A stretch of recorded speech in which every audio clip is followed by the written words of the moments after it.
আজকের পরিকল্পনা বন্ধু-বান্ধব সবাই মিলে কিছুটা সময় একসাথে কাটানোর। পথে যেতে একটা আশ্চর্য জিনিস আজকে চোখে পড়ল। আমি জেনেছি যে ঘোড়া সবসময় দাঁড়িয়ে ঘুমায়, কিন্তু এখানে 3টা ঘোড়াকে শুয়ে থাকতে দেখে আমি ভেবেছিলাম তারা অসুস্থ, যার কারণে শুয়ে পড়েছে। বাট কাছে গিয়ে দেখলাম যে এরা সুস্থ এবং ঘুমাচ্ছে শুয়ে শুয়ে। আপনারা কি জানেন ঘোড়াকে এখন আসলে শুয়েও ঘুমায় কিনা? উত্তরা থেকে মাওয়া যাওয়ার জন্য সবচেয়ে বেস্ট ওয়ে হচ্ছে এক্সপ্রেস ওয়ে দিয়ে গিয়ে হাতির পুলে নেমে ওইখান দিয়ে যাওয়া।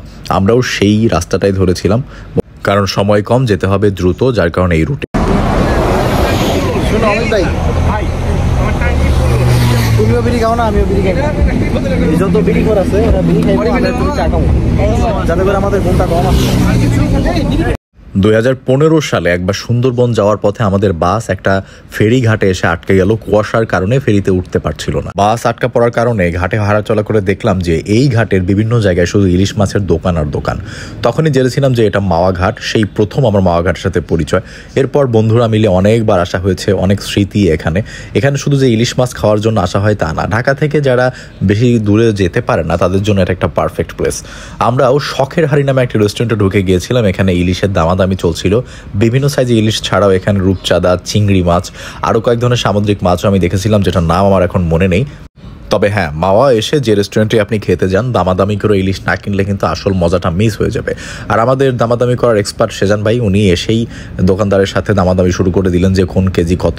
বা উত্তরায় যে ইলিশ আমরা 1400-1500 টাকা কেজি কিনেছিলাম, ওই একই সাইজের ইলিশ, মানে 1 কেজি 200-300 গ্রামের সাইজের ইলিশ এখানে তারা 2000 টাকা করে চাচ্ছিল, যেটা পরবর্তীতে দামাদামি করে আরেকটু আমরা কমানোর চেষ্টা করছিলাম। কিন্তু এই হোটেলের কর্মচারীদের ভাষ্য মতে এই ইলিশটা নাকি সমুদ্রে ইলিশ না, এটা চাঁদপুরের লোকাল ইলিশ, যার কারণে এর দামটা একটু বেশি। বাট আমার কাছে অতটা পার্থক্য আমি খাওয়ার পরেও মনে হয়নি, আর দেখে তো কোনো সময় মনে হয়নি। যাই হোক, আমরা 1 কেজি 100-200 গ্রামের ওজনের 4টা ইলিশ নিয়েছিলাম। আমাদের 1750 টাকা করে দিতে হয়েছিল পার কেজি।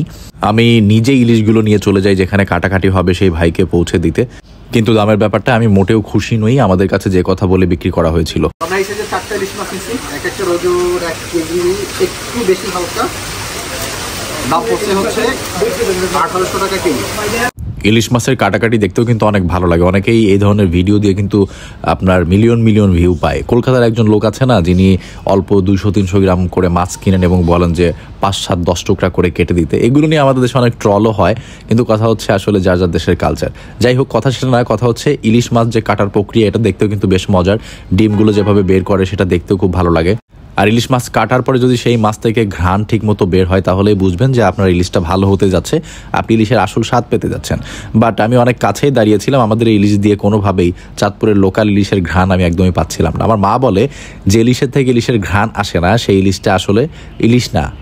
তবে আমি একদমই আশা ছেড়ে দিইনি। আমি আশা করে আছি যে এখন ঘ্রাণ না পেলেও ইলিশগুলো যখন ভাজা হবে, ভাজাভাজির পরে নিশ্চয়ই অনেক সুন্দর ঘ্রাণ আসবে। আমরা অনেকগুলো ডিমও পেয়েছিলাম, যেগুলো আমরা একটা নতুন আইটেম বানাবো বলে রেখে দিয়েছি, সেটা আমি একটু পরে আপনাদেরকে দেখাচ্ছি। ইলিশগুলো কাটাকাটি শেষ হয়ে গেলে আমাদের এক ভাই সেই ইলিশগুলো নিয়ে গেলেন যেখানে এটা ভাজাভাজি করা হবে সেই স্টেশনে। এবং ঠিক তার পাশেই আমাদের সেই বিখ্যাত কারিগর ছিলেন, যিনি আসলে ইলিশের লেজ দিয়ে ভর্তা বানান, এবং তার মুখ থেকে শুনে নিয়েছিলাম এর রহস্য।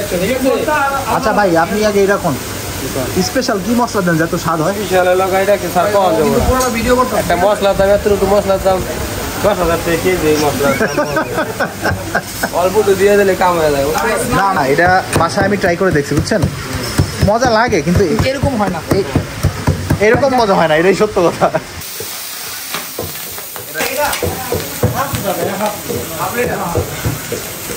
প্রত্যেকটা রান্না শেষ। ওই রান্নার জন্য যে তেল ব্যবহার করা হয়েছিল, সরিষার তেল আর যাই হোক, সেটা অলরেডি ক্লিয়ার। পানি দিয়ে ধুয়ে দেন কাপড় দিয়ে মুছে তারপরে পরিষ্কার করে নিয়ে, যাতে ওই আগের রান্নার কোনো কিছু না থাকে কড়াইতে। এই যে আর একটা তেল, থ্যাংক ইউ। আর ওইখানে হবে হচ্ছে ম্যারিনেশন। চলে গেল আমাদের সরিষার তেল, একদম ঘ্রাণওয়ালা, বেশি ঝাঁঝওয়ালা। কাচ্চি ঘানি কিনা জানি না, আবার সরিষার তেল তো অবশ্যই। ভাইজানের কি নাম? কামাল হোসেন ভাই খুবই যত্ন করে আমাদের মাছটা ভাজতেছে, থ্যাংক ইউ তার জন্য। কি কি দিলেন? হলুদ, হলুদ আর লবণ স্যার। এই আর বেশি হলুদ আর লবণ ঠিক লাগে না। মাছ কটা স্যার? আমাদের মাছ আসে না। হাত দিয়েও কষানো লাগে না, জাস্ট বাটি দিয়ে ঝাঁকিয়ে দিলেন, ম্যারিনেশন ডান। অবশ্যই ইলিশ মাছে মশলা লাগেও। ইলিশ মাছ ভাজি করার পূর্ব প্রস্তুতি কিন্তু একদমই সিম্পল, শুধু আপনার লবণ, হলুদ এবং একটু মরিচের গুঁড়া দিয়ে একটু ঝাঁকিয়ে নিলে এটা ম্যারিনেশন ডান হয়ে যায়। এবং একটা জিনিস আপনাদেরকে পরামর্শ দিই, ইলিশ মাছ কখনো একদম কড়কড়া করে ভাজবেন না, যেটা মাওয়াতে অনেক দোকানেই করে। বলে দিবেন একটু সফট রাখার জন্য, বেশি একদম কড়কড়া ভাজাটা না করার জন্য, তাহলে খেয়ে আপনি ইলিশের আসল স্বাদটা পাবেন। আমিও এই ভাইকে বলে দিচ্ছিলাম যাতে আমাদের ইলিশটা খুব বেশি কড়া না হয়, একটু সফট থাকে, তার বাসায় যেন জুসি। সেটা হচ্ছে মাছ খুব বেশি কড়া করেন না, মাছ মিডিয়াম করব। হ্যাঁ, মাছটা জুসি থাকে। এই তো জুসি থাকবে একদম। কড়াইয়ের খুব কাছে আমি দাঁড়িয়েছিলাম ভিডিও করার জন্য, বাট যখন এই মাছগুলো এই গরম সরিষার তেলে ছেড়ে দিচ্ছিল, সরিষার তেলের এমন একটা ঝাঁজ নাকে এসে লাগলো যে চোখ দিয়ে একদম পানি চলে আসলো। শুধু আমার না, আশেপাশে দাঁড়িয়ে থাকা আমার বন্ধু থেকে শুরু করে সবারই সরিষার তেলের ঘ্রাণে একদম চোখ দিয়ে পানি চলে আসলো। কিন্তু যে লোকটা এই কাজটা করছে তার আসলে যেন কিছুই হলো না।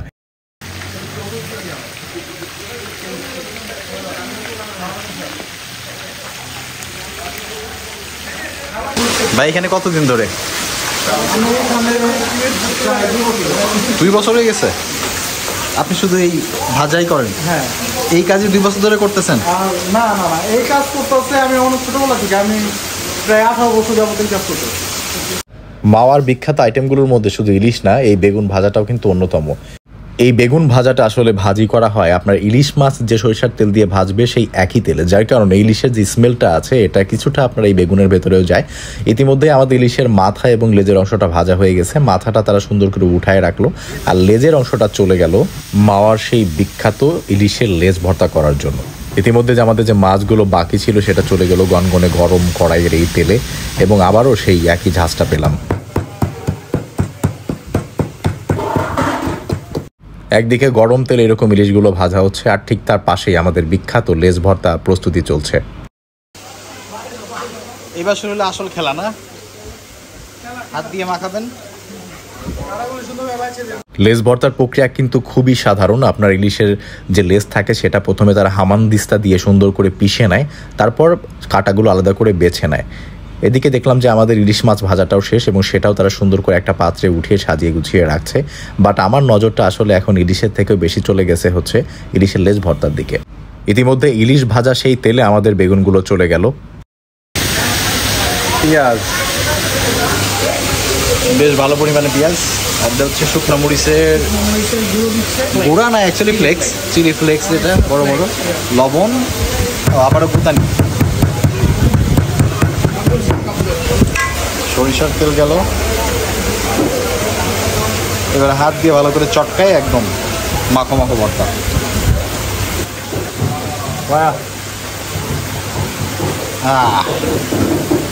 বুঝছো ব্যাপারটা? টেস্ট করে দেখি। ধরো, তুমি খাইতেছো কেন? ভিডিও ভাই দিচ্ছে একটু স্যাম্পল করার জন্য।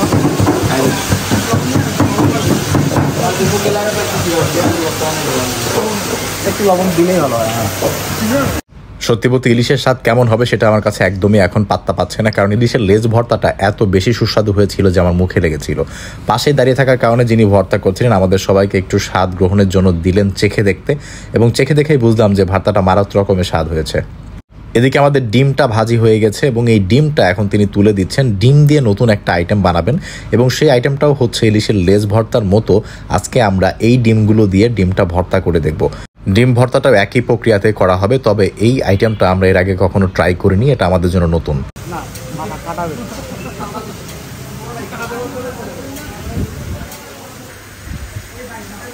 চেখে দেখতে হবে। বলো, তুমি কি অন্য দেশে চলে গেছো? আমাদের কারোই এই ধরনের আইডিয়া ছিল না যে ইলিশের লেজ ভর্তা থেকেও ডিম ভর্তাটা খেতে বেশি সুস্বাদু লাগে। একই ধরনের পেঁয়াজ, মরিচ এবং তেল দিয়ে করা, বাট অনেক সুস্বাদু। এই পাশ থেকে Rahat, Morshed sir, Naida miss, Mawa miss, ভাইয়া, সানি, শেজান, ইউসুফ, অমিত, আজাহার, তারিফ, ওয়াহিদ স্যার আর ভাবি।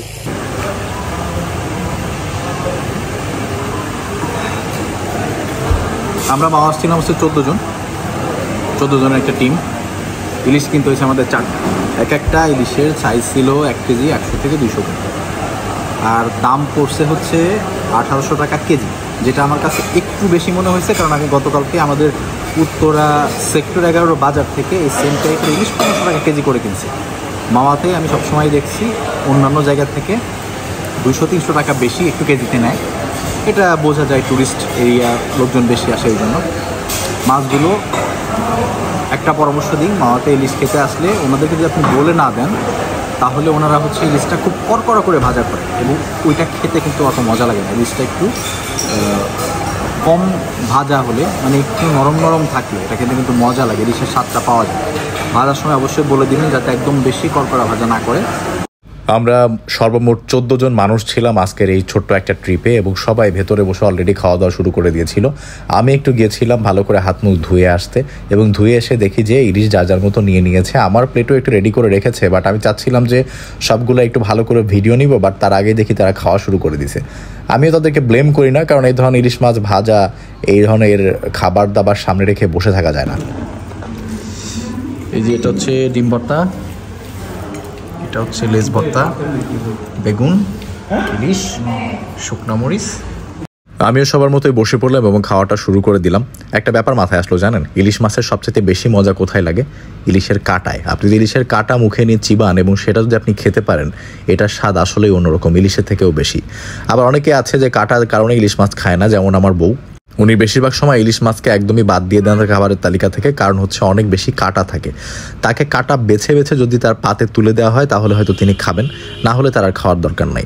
যাই হোক, আমি আজকে প্রথমেই শুরু করেছিলাম আমাদের লেজ ভর্তা দিয়ে, সাথে ছিল ডিম ভর্তা। ইলিশ মাছটা ওইরকম আমার কাছে ভালো লাগেনি, কারণ আমি আগেই বলেছিলাম ইলিশের থেকে ইলিশ যে একটা ঘ্রাণ থাকার কথা সেটা আসলে খুব কম ছিল। কিন্তু এই ইলিশের লেজ ভর্তা এবং ডিম ভর্তা এটা মারাত্মক রকমের স্বাদ ছিল। তার সাথে আজকে একটা নতুন কম্বিনেশন আমি খুঁজে পেয়েছিলাম, সেটা হচ্ছে ঘন ডাল দিয়ে। ঘন ডাল প্লেটে নিয়ে নেবেন, সাথে আপনার ডিম ভর্তা এবং লেজ ভর্তা দুটো একসাথে নিয়ে নেবেন, সাথে একটু ইলিশ মাছ ভাজার যে তেল থাকবে এই তেলটা অ্যাড করবেন। মারাত্মক একটা কম্বিনেশন হবে এবং খেয়ে আপনি অসাধারণ মজা পাবেন। এই কম্বিনেশনটা আবিষ্কার করার পর আমি বারবার ডাল নিয়ে নিচ্ছিলাম এবং সাথে আমার লেজ ভর্তা এবং ডিম ভর্তা তো ছিলই, কিন্তু আমার পাতে যে বিশাল সাইজের 2 পিস ইলিশ এবং বেগুন ভাজি পড়ে আছে ওই দিকে আমার নজরই যাচ্ছিল না, কারণ এই খাবারটা দিয়েই আমি অনেক বেশি মজা পাচ্ছিলাম। আমার সাথে যারা ছিলেন তারাও বেশ মজা করেই খেয়েছিলেন, বাট সবার মতামত একটাই ছিল যে ইলিশ মাছটা যতটা আশা করেছিলাম ভালো হবে ততটা ভালো হয়নি। ছোটবেলায় একটা গল্প পড়তাম যে মাছ নাকি হরিণকে নদী পার করে দিয়েছিল, যার কারণে হরিণ তার মাংস থেকে মাছকে কিছু মাংস দিয়ে দিয়েছিল এবং যার কারণে মাছের গাদার পিঠে যে আপনার কালো রঙের মাংস থাকে এটার স্বাদ মাছের অন্যান্য অংশের মাংসের থেকে বেশি মজা হয়। আর ইলিশ নাকি অনেক বেশিই পেয়েছিল, যার কারণে ইলিশ মাছের স্বাদ এতটা বেশি হয়। যাই হোক, এটা ছিল রূপকথার গল্প। ইতিমধ্যেই খেতে খেতে দেখলাম যে কারেন্ট চলে গেল। এটা এখন আমাদের দেশে একটা কমন বিষয়, কারেন্ট অনেক বেশি যাচ্ছে। যাই হোক, বিদ্যুৎ আসার পর আমরা আমাদের প্লেটের দিকে নজর দিয়ে খাওয়া দাওয়াটা আবার শুরু করি। আর এর মধ্যেই আমাদের যিনি ওয়েটার ছিলেন সেই ভাই এসে আমাদেরকে জিজ্ঞেস করছিলেন যে আমাদের খাওয়া দাওয়াটা কেমন ছিল। এখন আসলে তার মুখের ওপর তো বলা যায় না ইলিশ মাছটা ভালো ছিল না, তারপর আমি সবার থেকে একটু জেনে নিলাম। রেস্টুরেন্টের লোকজন রিভিউ চাইছে, হ্যাঁ রিভিউটা দেন, কেমন হয়েছে? ডিমটা অনেক মজা ছিল, লেজ ভাজিটাতে অনেক লেজে স্মেল ছিল। লেজে তো লেজের স্মেল থাকে, ইলিশ মাছের স্মেল কম ছিল। আচ্ছা, এটা একটা সমস্যা। বেগুনি লবণ কম ছিল। বেগুনি লবণ দেয়নি। মিস বলেন, মিস বলেন, আপনি কোনো স্মেলই পান নাই? ভাইয়া বলতেছে নাক বন্ধ ছিল, কোনো স্মেল পান নাই। আপনি পাইছেন? এই যে এইখানে কপি পেস্ট। আর ওই যে আমাদের first timer sir, first timer sir বলেন। তো ইলিশ চিটাঙের হোক, 2 নম্বর ইলিশ হোক, যেটা হোক, ডিম কিন্তু অরিজিনাল। ডিমের স্বাদ আমি চিটাঙে গিয়েও যেই ডিম খেয়েছি ইলিশের ডিমের মতোই মনে হয়েছে। বাইরে জাম করে ঠকাইলো ডিমটা দিয়ে ঠকান না ভাই। যত ডিমের লিখে দোয়া পাবেন, ঠিক আছে? যদিও ডিম ধারণ করে ইলিশ, কিন্তু ডিমটা অরিজিনাল। মাছ ডাজেন্ট ম্যাটার, কিন্তু ডিম অরিজিনাল। এই যে পেঁয়াজ ভর্তা, তারপর ডিম ভর্তা, লেজ ভর্তা, এগুলো সম্বন্ধে বলো। ডিম আগে আসছে, ইলিশের ডিম ওটা বাদ দাও না, সিরিয়াসলি বলো, তোমার এই যে ওনাদের ভর্তাগুলো কেমন হয়েছে? ভর্তাগুলো আসলে খুব ভালো হয়েছে, কিন্তু এখানে সবচেয়ে মজা লাগছে বেগুনটা, যেটা আমি খাই নাই। মাছ খুব। তুমি কি বলছো হাতের ঘাড় সম্বন্ধে? রাতের ঘাড় হচ্ছে টুইন টার্বো ক্যাব, বুঝছো, ডুয়াল ইঞ্জিন, দেখি দুই দিক দিয়ে পাইপিং করা, পাইপিং করা এক্সস্ট। এই দুই সাইজের পাইপিং এর কারণে রাজন কথা বলে তখন এক্সস্টের মতো সাউন্ড বের হয়। আপনার যদি বিশ্বাস না হয় ওর একটা স্টার্ট না, হ্যাঁ হলারের সাউন্ড একটু শোনা।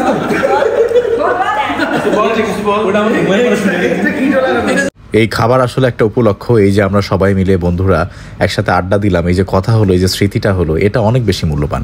যাই হোক, আমাদের বিল এসেছিল প্রায় 11,000 টাকা, যেটা রাহাত একাই পরিশোধ করে দিয়েছে, যার জন্য রাহাত আমাদের সবার পক্ষ থেকে একটা ধন্যবাদ পেতেই পারে। রাহাতকে অনেক বেশি ধন্যবাদ, সেই সাথে আপনাদের সবাইকে ধন্যবাদ আমার এই বোরিং ভিডিওটা শেষ পর্যন্ত দেখার জন্য। সবাই ভালো থাকবেন, অনেক আনন্দে থাকবেন, বন্ধুদের সাথে আড্ডা দিবেন, নিজের মন ভালো রাখবেন, সুস্থ থাকবেন। আশা করছি খুব শীঘ্রই দেখা হবে পরবর্তী ভিডিওতে।